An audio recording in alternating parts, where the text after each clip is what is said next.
If you are interested in making 16th century clothing, then I do have some videos on my channel that are meant to show kind of a step-by-step of how to make something if you are new to making 16th century clothing.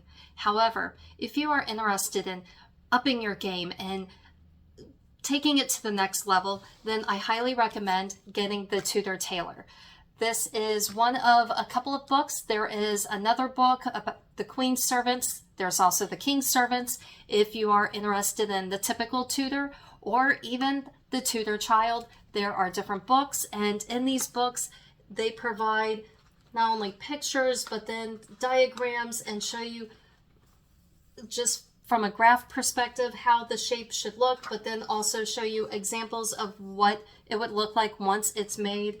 And then aside from the books, there are also patterns that you can purchase separate from flipping through the book. So if anything, if you say maybe your finances are tight, maybe you're just not interested in purchasing the book, then that's where I recommend either find a friend with the book, or you can contact your local library and see if they have it available. If they do not own the book or do not have it available, then they can always contact another library and then do an interlibrary exchange, and then you can then borrow the book from the library and just flip through and see maybe exactly what you're interested in. If there is a particular style you're looking for, if you're looking for clothing for a man versus a woman, if you want upper class versus lower class, and just see what you want. And then once you find the pattern that you want, then you can then purchase that particular pattern and then make your own clothing. And to me, this is just something that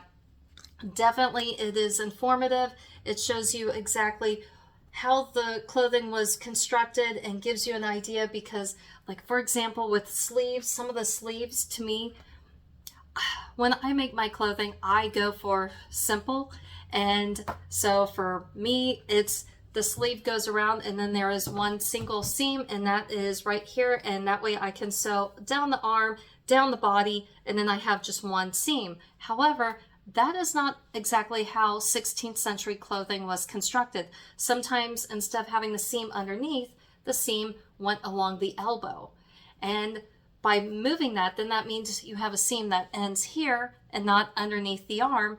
And so knowing exactly how to attach a sleeve to the dress or to the coat, it's nice to know exactly what to do, how to do it. And that is where this book is very informative, and I highly recommend it.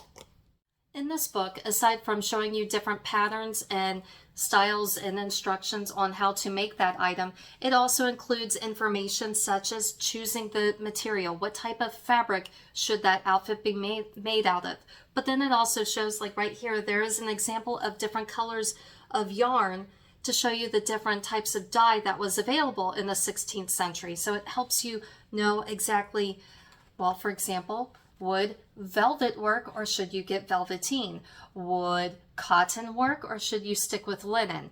And probably also information on just different things, maybe what type of wool. If, for example, a smock would have been made out of linen, but then an outer dress would have been probably made out of wool. But that also depends on your station too. And also, is it summer? Is it winter? So just lots of information on looking the part, what accessories would have gone with your outfit.